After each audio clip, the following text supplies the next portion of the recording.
So yes, as Tom mentioned, this is a painting that I worked on while I was at the Courtauld as a student at the Courtauld Institute of Art, where I was training on the postgraduate diploma in the conservation of easel paintings. So when it came into the studio, the painting was very dark and many of the details were quite illegible. So on the left, that's what the painting looked like when I first saw it. And it was quite difficult to tell what we were really looking at. We knew, thanks to the painting's owner, that this quirky and intriguing painting related to the print by William Hogarth, and that it was thought to be roughly contemporary an 18th century painting. But the condition of the painting made it difficult to see the composition clearly.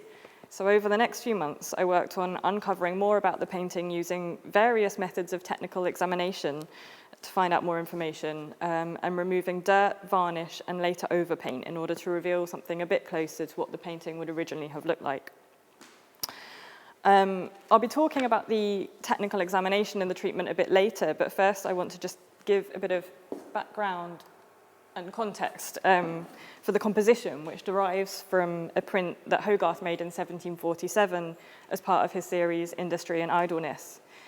This series of engravings consisted of 12 plates, which told the moralizing tale of Tom Idle and Francis Goodchild, two young apprentices who, as their names suggest, take very different attitudes to work and whose lives take very different paths as a result. And so I'll just run through the story of that series so we kind of get an idea of what our painting's showing. And the differences between the two protagonists are immediately clear from the first plate in the series, which is titled The Fellow Prentices at Their Loom.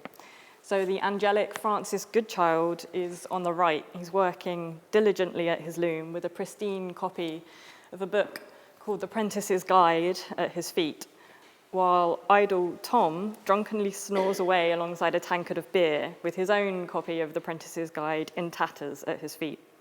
And above the head of Tom Idle on the left, there's a broadsheet ballad, which you can't read in this slide, but it's got writing on it that says that it's about Moll Flanders, who was famously a character of dubious virtue, whereas Francis Goodchild is sitting below a paper that refers to R. Whittington, Lord Mayor, who is, of course, a reference to the tale of Dick Whittington, who rose from apprenticeship to become Lord Mayor of London.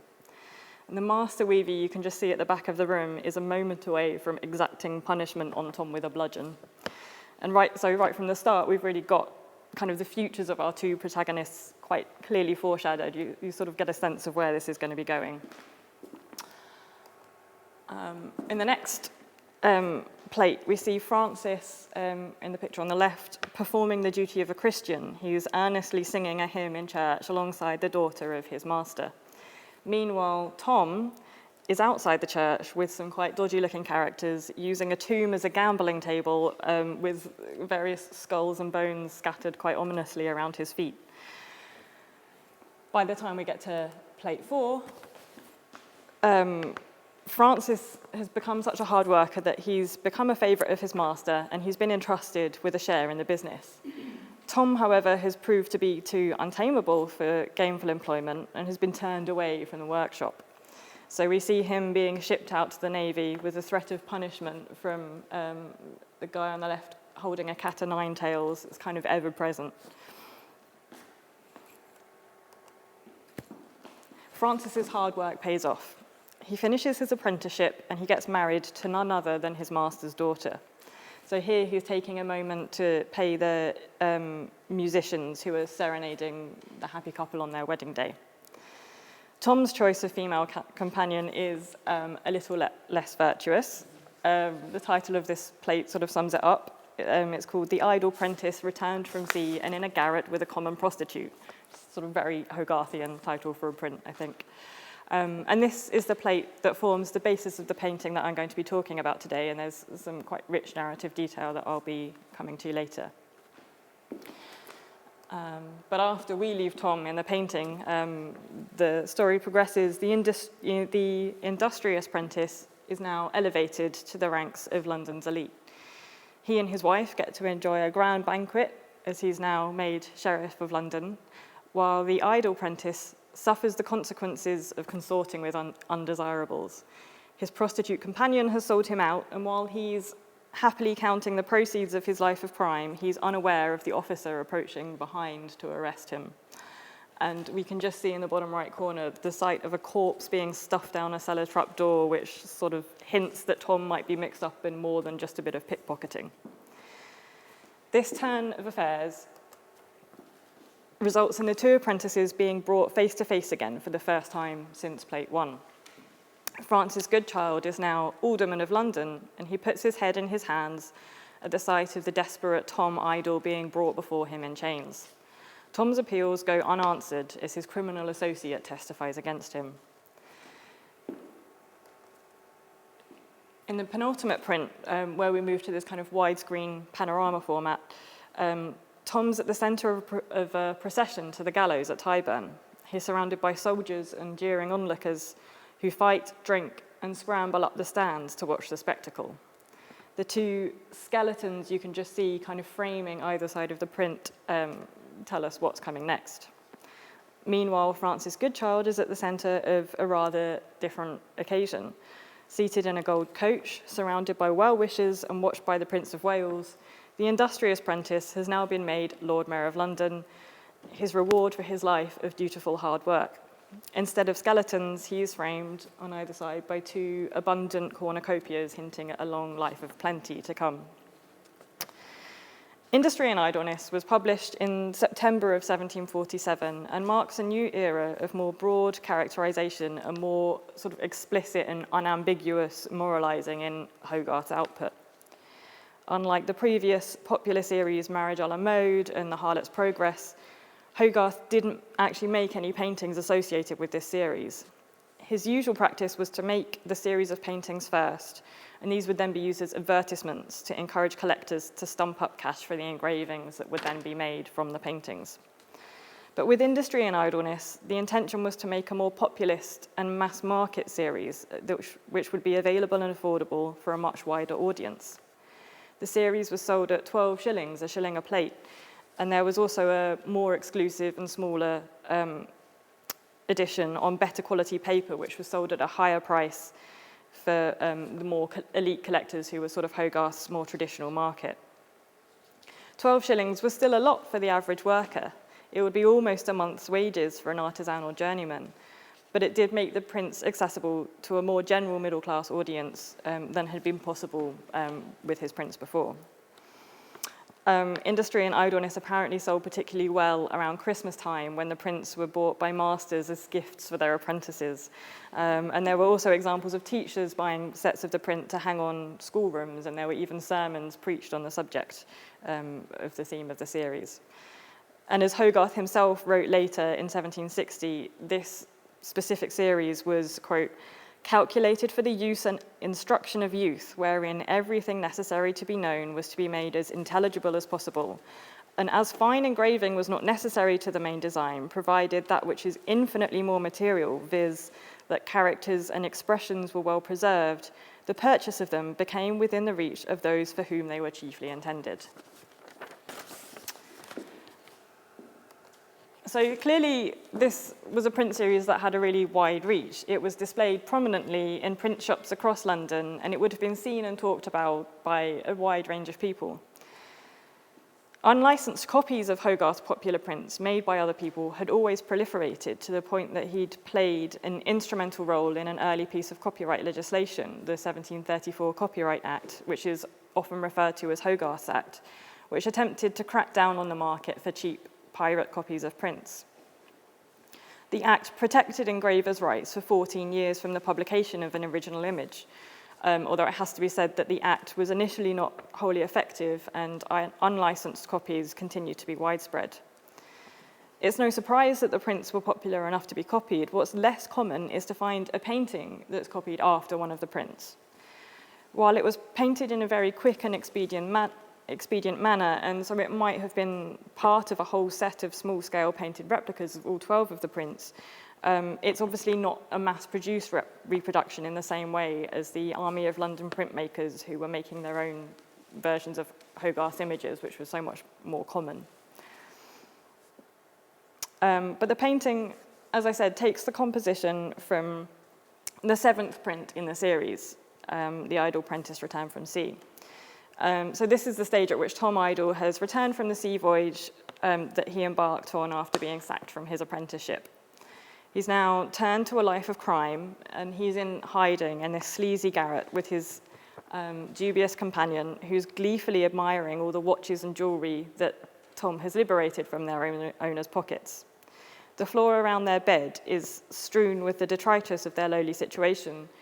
So I'll point some of these out because they're quite small details, but that's easy on here. There's a bottle of gin, there's a pair of guns, there's a kind of cracked and broken jar on the floor down here, and there's even a rat just you can catch scurrying away in a dark corner there.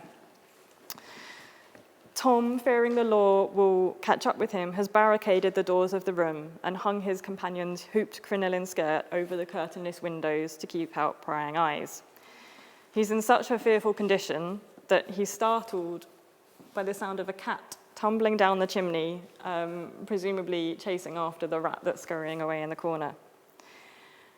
It's notable that the painting shows the composition oriented in the same direction as the print, which suggests that it was probably copied from the print itself rather than from any preparatory work, because the sketch for the print is, of course, flipped when the print is made.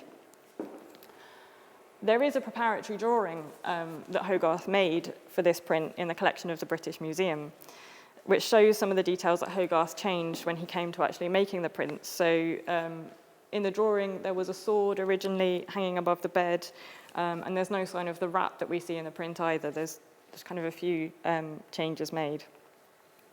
The fact that the painting so closely copies the exact details of the print without including any variations that are present in the drawing perhaps kind of contributes to the idea that the painting was made by someone who had access to the freely available print, but might not have had any access to the preparatory material, which would have suggested a closer connection to Hogarth's circle.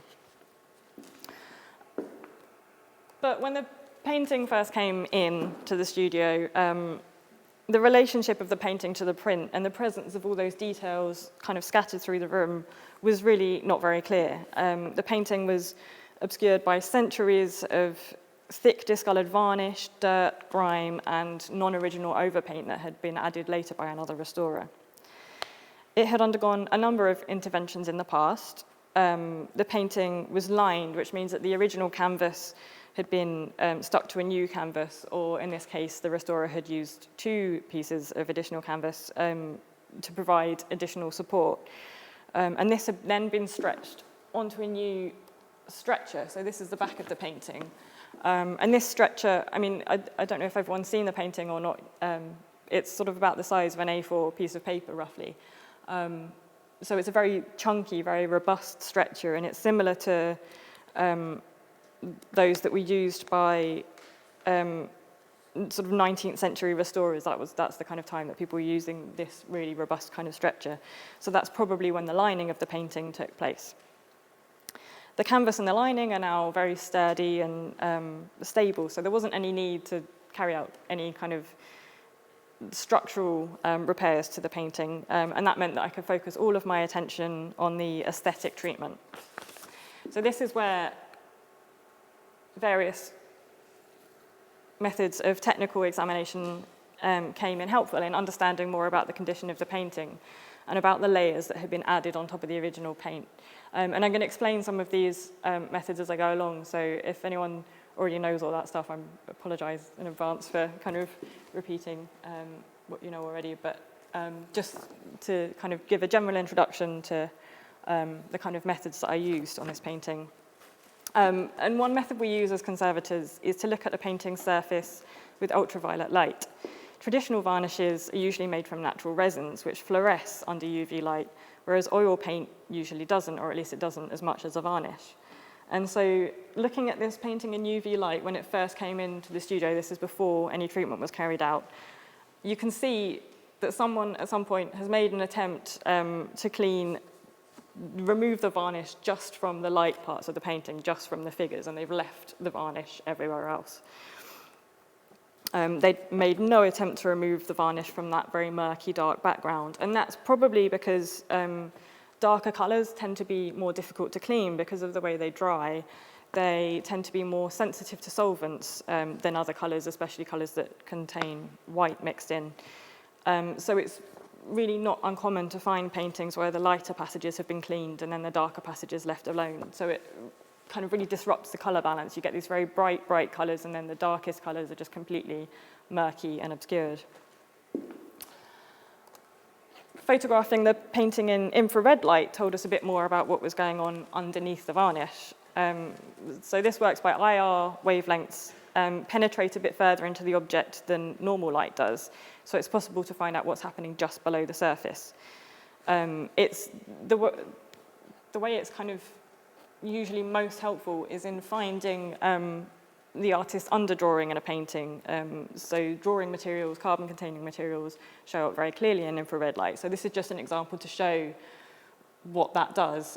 This is taken from the National Portrait Gallery's Making Art in Tudor Britain project, where you can see this kind of amazingly crisp drawing that's underneath the paint layers by looking in IR light. In this case, the infrared didn't show any underdrawing, although that doesn't mean that there's none there. But there are kind of a number of reasons why that might not show up. But it was very helpful in seeing more information about what was going on underneath the varnish and to give a bit more of an idea of the condition of the paint that was under there that we couldn't see. It shows more of the surviving details of the paint film. So you can see more details in the architecture in the door. You can see the tricorn hat here that's just tucked in behind the mantelpiece, which is present in the print. And you can see more, kind of some of these details that were darker otherwise. You can see there's a pair of boots down in this corner. You can see that there's the rat scurrying away down in the bottom left. So clearly there was a lot more detail to be seen in the painting than we could see with this obscuring dark varnish on top. Another method that we use in conservation is X-ray ideography. And this is an X-ray of the painting that was taken by Silvia Amato at the Courtauld. And this is a technique that works well because right up until the 20th century, it's pretty much ubiquitous to find lead white as a pigment in European oil paintings. And it contains lead and heavy metals, absorb X-rays. So wherever you have lead white in a painting, it shows up very clearly in the X-ray. It's a useful method for looking at damage to paintings and for seeing compositional changes made by the artist. And here what you're seeing are, you can see things like the tacks that hold the canvas to the stretcher, those metal points around the edges. You can see a couple of bits of detritus, those metal pins that had got lodged behind the stretcher at some point in its history. You can kind of see the ghost of the stretcher bars. But you can also see these very small dark patches are where there are small losses in the paint. So from the X-ray, we can see that those are very small and localized damages. And so we knew in advance that removing the varnish wasn't going to reveal any nasty surprises of kind of big old holes or tears or damages that had been covered up. It also gives us a bit more information about the artist's technique. You can tell from the X-ray that the painting has sort of been made in one go without any labored changes to the composition as the artist went on. The figures and all the details in the composition are quite clearly defined. When a painter makes changes during the process of painting, these are often visible in the X-ray. So, for example, when the National Gallery photographed this painting, contemporary painting by Hogarth from the series Marriage à la Mode, you can see in the X-ray a number of changes that Hogarth made. Notably, there are two additional figures here and here who have then been painted out at a later date. In our painting, there's no sign of the artist changing their mind or of adjusting or reworking anything. And that's likely because they're copying directly from something else. They're not kind of rethinking a composition as they're going along. So it looks as though the painting is copied from the print by someone who may not have had a connection with Hogarth. So it sort of opens up the question of when it might have been painted. So it was quite important to find out whether it was painted around the time, or could it perhaps have been something that was painted later. And looking at the paint itself, we're able to give a lot more idea about the possible date of the painting.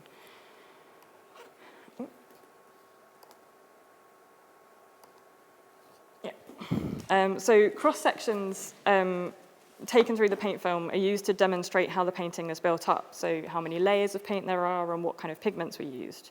This involves taking a tiny sample of paint from an inconspicuous area of the painting, so that's marked with the X in the top left there. There were these 2 losses in the paint, so there's a tiny sample of paint is taken from there, sort of the size of a piece of dust. You can see in the scale it's less than a millimetre in size, or well, a tiny, tiny fraction of a millimetre in size. And then with that sample, you look at it from a side perspective under the microscope. So you can see everything from the priming layers at the bottom right up to the top layer of varnish, the final thing applied to the surface on the top. And we look at them in normal light and in ultraviolet light as well, because it gives you different sets of information. And once you've got these samples, it's possible to carry out analysis, which you can use to find out what elements the paint contains, and from that you can work out what pigments they used and kind of what date those pigments were available. So this canvas has 2 white priming layers, here and here. There's a very thin line between the 2, which were made of chalk and lead white, probably bound in oil. And there's a thin layer of a proteinaceous material between the 2, which is probably an animal glue. And that's a completely standard method used in 18th century British painting at that time. That's absolutely what you would expect to see on an 18th century painting. And those 2 layers probably wouldn't have been applied by the artist himself. They'd have been, he'd have bought a prepared canvas from a commercial colourman who'd have prepared large sheets of canvas with this priming, and then it would be cut up and stretched and sold to artists. We can identify some of the materials used in the painting by carrying out elemental analysis on parts of the paint sample. And at the Courtauld, the students in the conservation department have an arrangement. There's a fortunate that they have an arrangement with the chemistry department at King's College London. So students are able to take paint samples there to King's to analyse in their scanning electron microscope, or SEM. So the sample is put inside the SEM, and then we use a method called EDX, which stands for Energy Dispersive X-ray Spectroscopy, to identify elements that are present in a particular part of the sample. And just the basics of that, it works by shooting a beam of electrons at the sample and then measuring the energy change that occurs when the electrons that are being shot dislodge electrons from the atoms in the sample. You can measure that energy change, and that's specific to each element. And the outcome that you get is a spectrum that shows you peaks which help you identify what elements are there in the spot that you analysed. And once you know what elements are there, you can use that to establish the pigments that we used. So this pigment here shows, at the far left, PB for lead, and right next to it, Ca for calcium. And knowing that there's lead and calcium present in the ground layer of the painting, and knowing kind of what materials were available and commonly used at the time, it's kind of reasonable to assume that these indicate the presence of the pigment lead white and of chalk or calcium carbonate, which was the standard composition for priming layers at that time. Other pigments that were found in the painting include earth pigments like yellow ochre and umber. Lead white was there, and carbon black. The trousers were painted with Prussian blue, and there's also vermilion. The red pigment used is vermilion. So the materials that were used are completely in keeping with 18th century painting methods. These pigments were all in common use at the time. There aren't any pigments of later invention. And bearing in mind, within 100 years of Hogarth painting, Hogarth making the print, by the 19th century, you get a whole new range of pigments that were being developed by kind of new chemical innovations. So things like cobalt blue and chrome yellow and synthetic ultramarine. And none of those were found in this painting at all. So everything that's here was very much what was being used in the 18th century. There were some further interesting details about the paint itself that became more apparent when looking closely at the surface under magnification. Certain areas of the painting, particularly in the lighter colours, had a really kind of mottled looking appearance. And on closer inspection, it became clear that this was due to a distinctive crack pattern at a really microscopic scale. This is only a couple of millimeters across, that photograph, where these cracks have formed in the paint, and the surface is kind of broken up into these tiny polygonal islands. And these segments of paint had a kind of cup-shaped topography. So you can see it most clearly if you shine a light at an angle there and look under magnification. You can see there's all these pits across the surface. Because of this deformation, over time, varnish and dirt had kind of pooled in those deformations in the paint surface. And as it darkened over time, it had left this really speckled surface. So you've got just a lot more varnish in those dots than you've got elsewhere in the painting. It's not a unique effect. It was identified, this particular phenomenon, in the early 90s by Rika Jones, who's a conservator at the Tate, who's done a lot of research into British paintings of the 18th century. And she describes this using the term microcissing, which is a term kind of based on a term used in the paint technology industry. And it's a form of cracking that's particularly common in late 18th century British painting. Literally just the second half of the 18th century is kind of really when you see a lot of this phenomenon occurring. And so the example I'm showing here is from this painting, which is by Hogarth himself. And so the presence of this phenomenon, it's not something you can use conclusively to date the painting, but it does seem very notable that the painting displays a phenomenon that's so particular to the late 18th century. So all the evidence we have is pointing to this object having been made not too long after the print was produced in 1747, so perhaps within 50 years or so of Hogarth's print. However, the effect of that interesting crack phenomenon was quite an unpleasant and disruptive effect. It was really disrupting the composition. It made it much harder to read what was going on in the lighter passages of paint, so kind of in the flesh and the clothes and the bedspread, and in the white jar, well, the once white jar down at the bottom right of the painting. And on top of that, there was also the darker passages of the painting were already barely legible due to the thick varnish and overpaint. So the treatment that was carried out aimed first and foremost to make the painting function as a picture again and to allow it to really be seen properly. So the treatment that was carried out involved removing the thick varnish and overpaint using small cotton swabs that were dampened with solvents after having carried out several tests across the painting to make sure that the solvent wouldn't affect the paint. The presence of overpaint, so later editions that were made by someone else, not Hogarth, could be seen in the cross sections, and you can also see it looking at the surface of the painting under the microscope. So here, looking at it in UV, you can see that on top of the paint, we've got a couple of layers of varnish, which are separated by these dark specks are a layer of dirt. So it's had enough time to accumulate some dirt before the further layers have been added. And then this layer here is something that's been added to, it's overpaint that's been added by someone else, and that's blocking you from seeing the original paint underneath.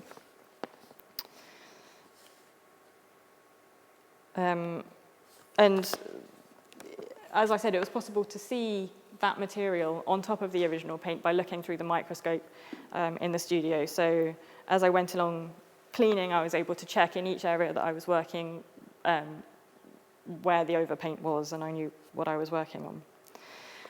That material had been applied in an attempt to strengthen the lines in the composition, which had become unclear due to the cracking up of the surface that I've just described, and also some abrasion to the surface,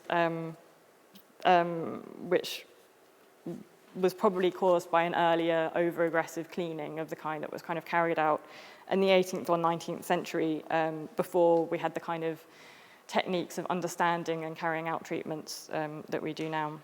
And so that's a phenomenon that is seen fairly often, sadly, on older paintings, which were treated by people who didn't have the means to treat them as safely as we do today. But that overpaint was not serving the function that it was supposed to at all. Over time, the medium discolored and it had become muddy, and it was doing, as you can see, a lot more to obscure than to clarify the composition. And so that material was removed along with the varnish using the same method of cotton swab stamping with solvent.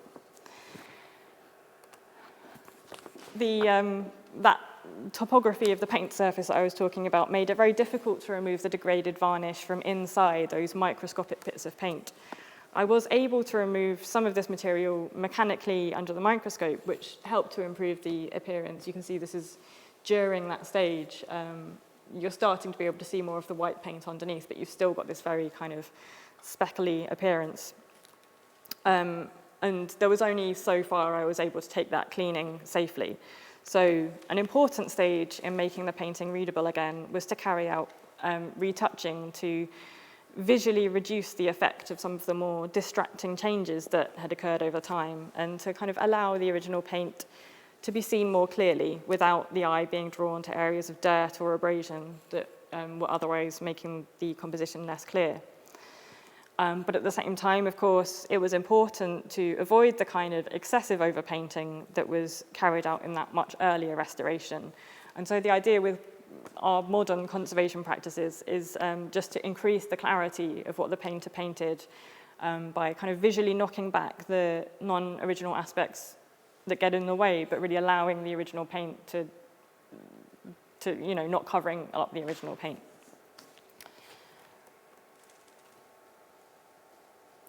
So the two photographs at the top left and top right show the difference that was made by the retouching. So on the left, this is a photo that was taken after that varnish and overpaint were removed. I'm sorry, it's a slightly dark photo.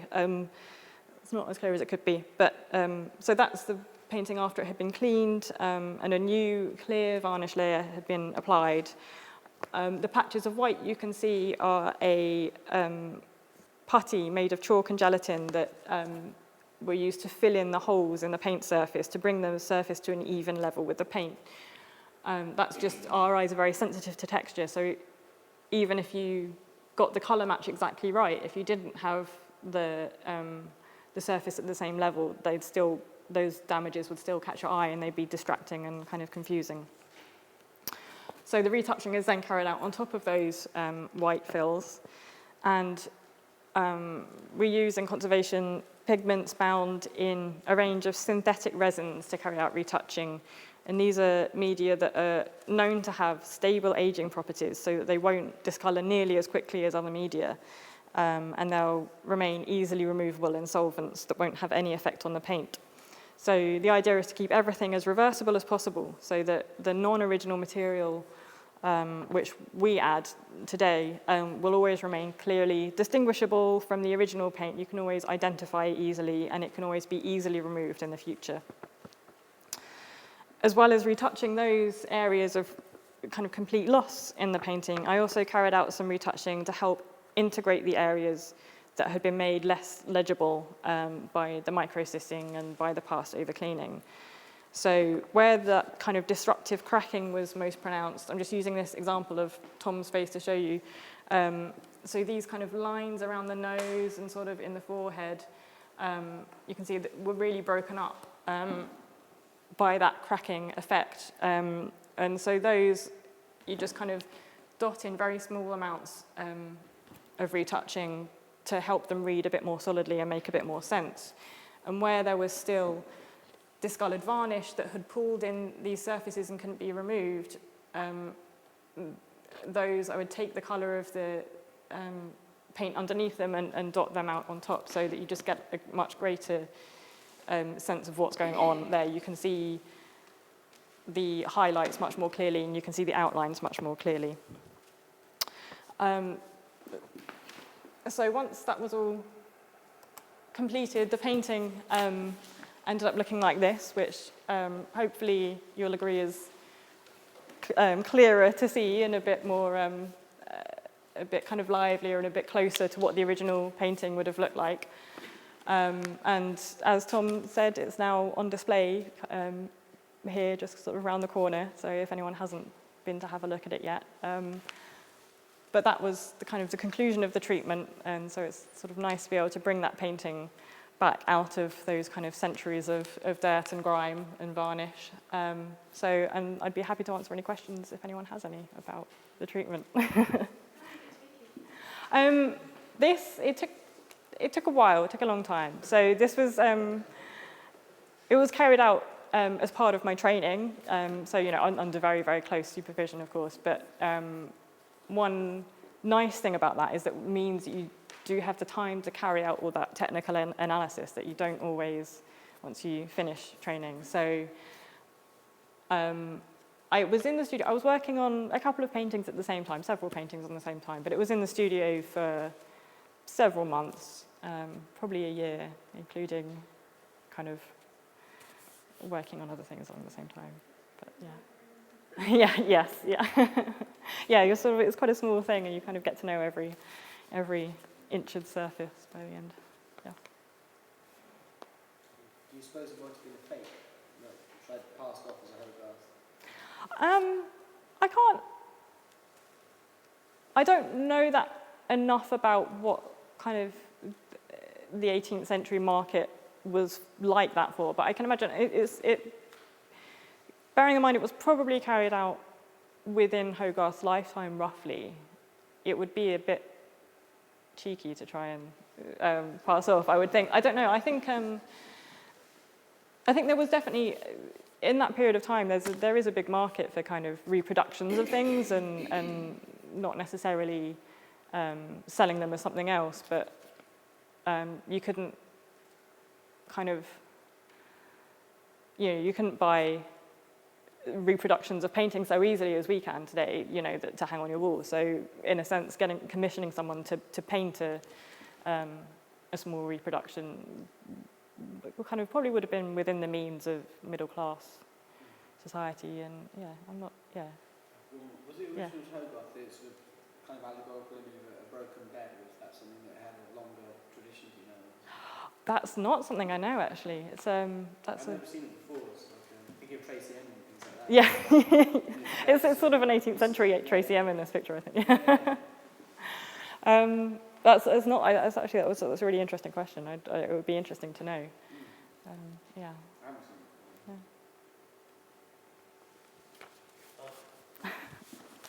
Any more questions? So I think we should start by giving you a round.